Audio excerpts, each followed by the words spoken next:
Hello students, welcome back. आज की class में हम क्लास 10th का चैप्टर 7 स्टार्ट करेंगे, जिसका नाम है कोऑर्डिनेट ज्योमेट्री। तो आइए पहले कोऑर्डिनेट ज्योमेट्री से रिलेटेड कुछ चीजें आपको बता देता हूं।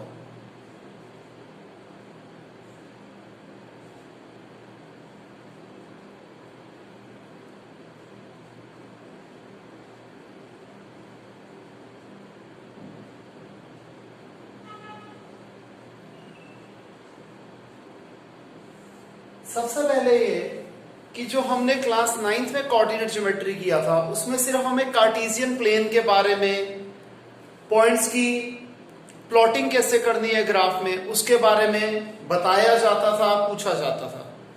लेकिन इस साल हम थोड़ा सा एडवांस लेवल का कोऑर्डिनेट ज्योमेट्री पढ़ेंगे। सबसे पहले जो हमारी फर्स्ट एक्सरसाइज है वो बेस्ड है डिस्टेंस फॉर्मूले के ऊपर। डिस्टेंस फॉर्मूले में क्या है कि दो पॉइंट्स के बीच में हमें उनका डिस्टेंस कैसे निकालते हैं। हमें पता है कोऑर्डिनेट ज्योमेट्री में कोई भी पॉइंट रिप्रेजेंट होता है पी एक्स कोमा वाई की फॉर्म में। Sorry, P x comma y की फॉर्म में, यानी कि जो पहला नंबर होता है, जो फर्स्ट इंटीजर होता है, वो रिप्रेजेंट करता है एक्स कोऑर्डिनेट और दूसरा रिप्रेजेंट करता है वाई कोऑर्डिनेट। तो सबसे पहली एक्सरसाइज में हमारा यूज होना है डिस्टेंस फॉर्मूला। डिस्टेंस फॉर्मूला जैसे मैंने आपको बताया, दो पॉइंट्स के बीच में जब हमें डिस्टेंस निकालना होता है तो डिस्टेंस फॉर्मूले का यूज किया होता है। मैं मान लेता हूं कि ए पॉइंट्स के कोऑर्डिनेट हैं x1, y1 और बी के कोऑर्डिनेट्स हैं x2, y2। तो ए बी का डिस्टेंस कैसे निकलता है? Square root of x2 minus x1 का whole square plus y2 minus y1 का होल स्क्वायर। ठीक है जी। अब मैं आपको वही सारी चीजें बताऊंगा जो इस पर्टिकुलर एक्सरसाइज में हमें यूज करनी है। सबसे पहले हम कैसे बता सकते हैं कि जो पॉइंट्स हैं, तीन पॉइंट्स अगर हमें गिवन है, वो कोलिनियर है या नहीं। हमें कैसे पता लगेगा कि फॉर कोलिनियर पॉइंट्स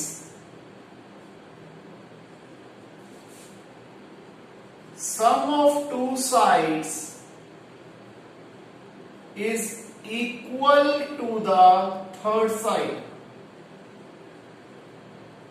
हमें जैसे तीन पॉइंट्स दिए होंगे, हम पहले तीनों पॉइंट्स के डिस्टेंस फॉर्मूले यूज करके हम तीन साइड्स निकाल लेंगे। यहां मैंने ट्रायंगल बना दिया, ये ऐसे स्ट्रेट लाइन भी हो सकती है। और अगर दो का डिस्टेंस तीसरे के डिस्टेंस के बराबर है तो वो पॉइंट्स कोलिनियर है, यहां से प्रूफ हो जाएगा। और अगर ऐसा है तो अगर दो साइड्स का सम तीसरी साइड के बराबर नहीं है तो पॉइंट्स कोलिनियर नहीं है। फिर हमें ये यूज करना है कि कैसे पता लगेगा कि एक ट्राइंगल आइसोसेलेस ट्राइंगल है। ध्यान रखना, for isosceles triangle two sides are equal. Isosceles triangle में क्या होता है कि दो साइड्स इक्वल होती हैं।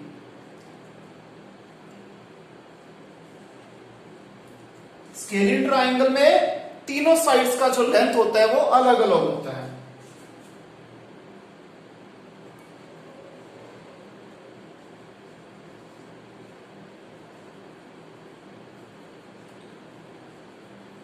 For scalene triangle length of all sides are unequal. For equilateral triangle, all sides are equal। Equilateral triangle में सारी sides equal होती हैं। For right angled triangle क्या होता है? Square of one side is equal to the sum of squares of other two sides। यानी कि एक राइट एंगल ट्राइंगल में क्या होगा, सबसे बड़ी साइड का स्क्वायर बाकी दो छोटी साइड्स के स्क्वायर के सम के बराबर होगा।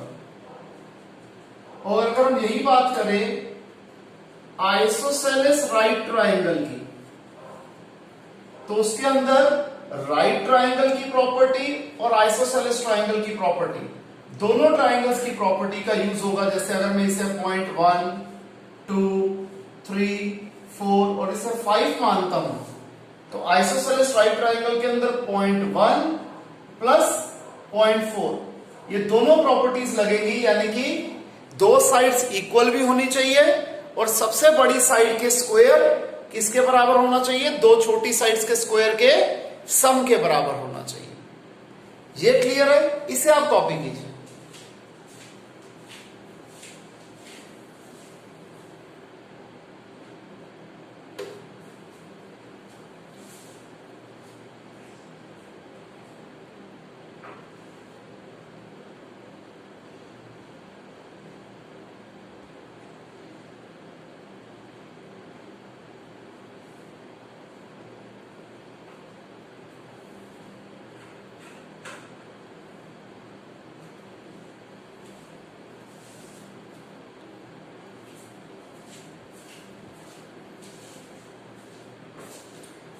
हो गया स्टूडेंट्स कॉपी?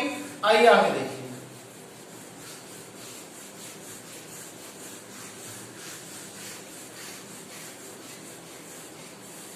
और जो चीज हमें इस एक्सरसाइज में जो कॉन्सेप्ट यूज करना है वो है क्वाड्रिलेटरल का।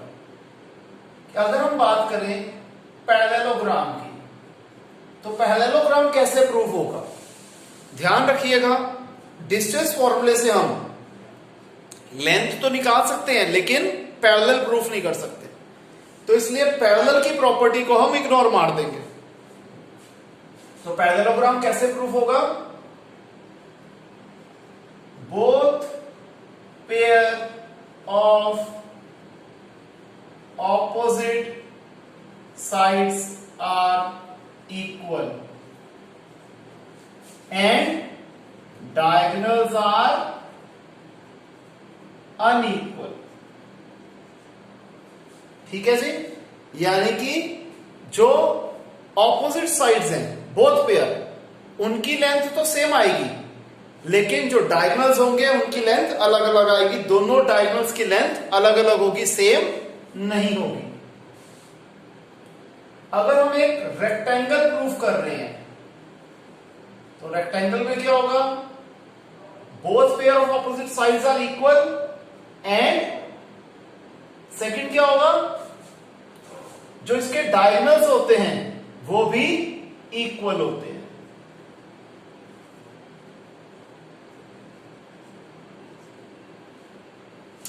तीसरी चीज जो हम यूज कर सकते हैं दोनों जगह पे वो ये है कि यहां पर जो हर जगह पे यूज होंगे, जो मिड पॉइंट के कोऑर्डिनेट्स होते हैं वो सेम होते हैं, तो इसलिए मैं उसे लिख ही नहीं रहा। फिर हम बात कर लेते हैं रोम्बस की। रोम्बस में क्या होता है? ऑल साइड्स आर इक्वल, सारी साइड्स इक्वल होती हैं but diagonals are unequal. Whereas अगर हम बात करें स्क्वायर की तो साइड्स भी इक्वल होती हैं और डायगोनल्स भी इक्वल होते हैं। इस तरीके से हम देख लेंगे कि एक क्वाड्रिलेटरल कौन सी कैटेगरी का क्वाड्रिलेटरल है, यानी कि हम उस क्वाड्रिलेटरल का स्पेशल नाम क्या दे सकते हैं। इन चारों में से जो सी प्रॉपर्टी उसके साथ लग रही होगी वो उसका नाम हो जाएगा। क्लियर है स्टूडेंट्स? इसे कॉपी कीजिए।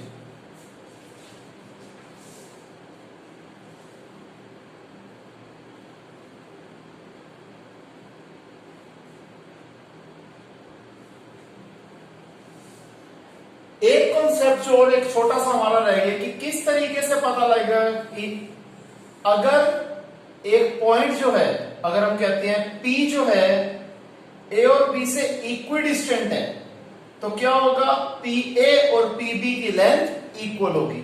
अगर मैं कहता हूं if P is equidistant from A and B, अगर मैं कहता हूं P जो है AB से इक्विडिस्टेंट है, समान दूरी पे है, देन क्या होगा, PA is equal to PB होगा। P से A की दूरी, P से B की दूरी क्या होगी, इक्वल होगी।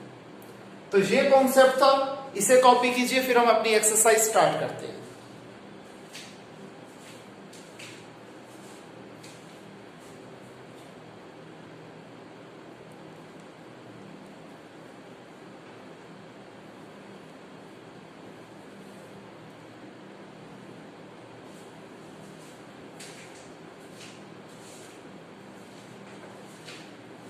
तो आइए स्टूडेंट्स, एक्सरसाइज स्टार्ट करते हैं।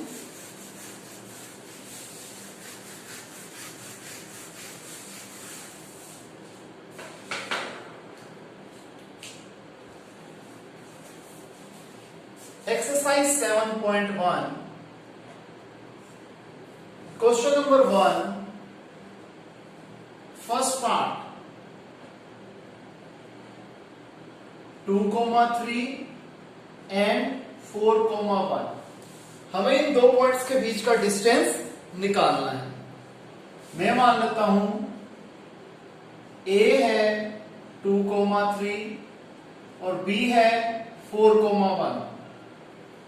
तो हमें पता है A के कोऑर्डिनेट्स हो जाएंगे x1, y1, B के हो जाएंगे x2, y2। तो AB का डिस्टेंस हम कैसे निकालेंगे, पहले हम फॉर्मूला लिख देते हैं, x2 माइनस x1 का whole square plus y2 minus y1 का होल स्क्वायर। आइए अब इसमें वैल्यू सब्स्टिट्यूट कर देते हैं। 4 माइनस 2,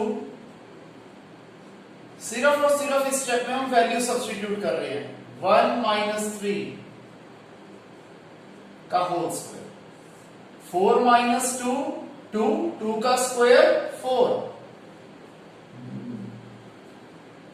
1 माइनस 3 माइनस 2 का स्क्वायर अगेन 4, 4 प्लस 4 8, 8 के हम फैक्टर्स बनाएंगे तो क्या आएगा, 2 इंटू 2 इंटू 2, सॉल्व करेंगे आ जाएगा 2 रूट 2। तो AB का जो डिस्टेंस है वो है 2 रूट 2। हमें यूनिट नहीं दिया हुआ तो इसलिए हम यूनिट लिखेंगे नहीं। एक सेकंड पार्ट भी देख लेते हैं। इसमें मैं मान लेता हूं कि P है -5,7 और Q है -1,3। अब हमें क्या निकालना है, PQ।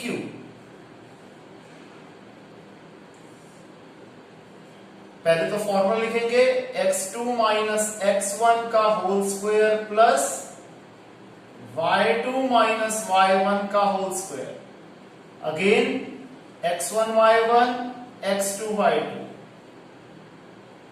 अब इस फॉर्मूले में हम वैल्यू सब्स्टिट्यूट कर देते हैं। x2 है -1, सबट्रैक्शन का साइन, x1 की वैल्यू है -5,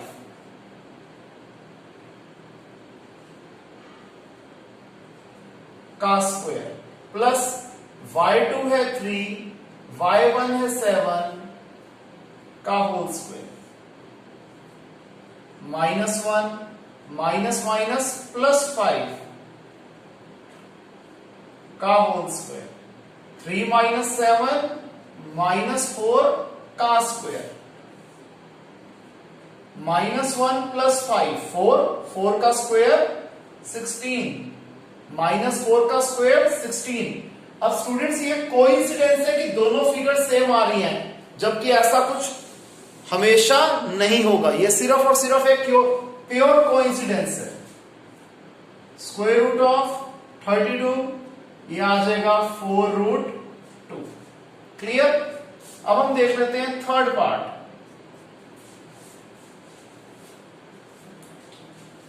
इसमें मैं मान लेता हूं कि P है A कोमा B और Q है minus A comma minus B। हमें PQ का डिस्टेंस निकालना है। अगेन इसको मैं मान लेता हूं x1 y1, इसे मान लेता हूं x2 y2। सबसे पहले हमेशा फॉर्मूला लिखना बेटे, क्योंकि बाई चांस आपसे कुछ गलती भी हो जाए तो फॉर्मूले का हाफ मार्क्स तो आपको मिल ही जाए। y2 माइनस y1 का स्क्वायर, वैल्यूज डाल देते हैं। माइनस a x2 की वैल्यू, सब्ट्रैक्शन का साइन, x1 की वैल्यू है a का होल स्क्वायर। y2 की वैल्यू माइनस b, सब्ट्रैक्शन का साइन, y1 की वैल्यू है b का whole square. Minus a minus minus 2a का whole square, minus b minus 2b का होल स्क्वायर, माइनस 2a का whole square 4a square, minus 2b का whole square 4b square. 4 common आया, a square plus b square. 4 का square root होता है 2, under root में यानी कि स्क्वायर रूट में a square plus b square वैसे का वैसा रहेगा। ये हमारा आंसर है। तो आप देख रहे हो स्टूडेंट्स, क्वेश्चंस कॉन्सेप्ट बहुत ज्यादा आसान है। आपने सिर्फ अच्छे तरीके से याद रखना है फॉर्मूला, और कोई सिली मिस्टेक अगर आप नहीं करते तो चैप्टर में गलती होने के चांसेस बहुत कम है। इसे कॉपी कीजिए, फिर आगे करते हैं।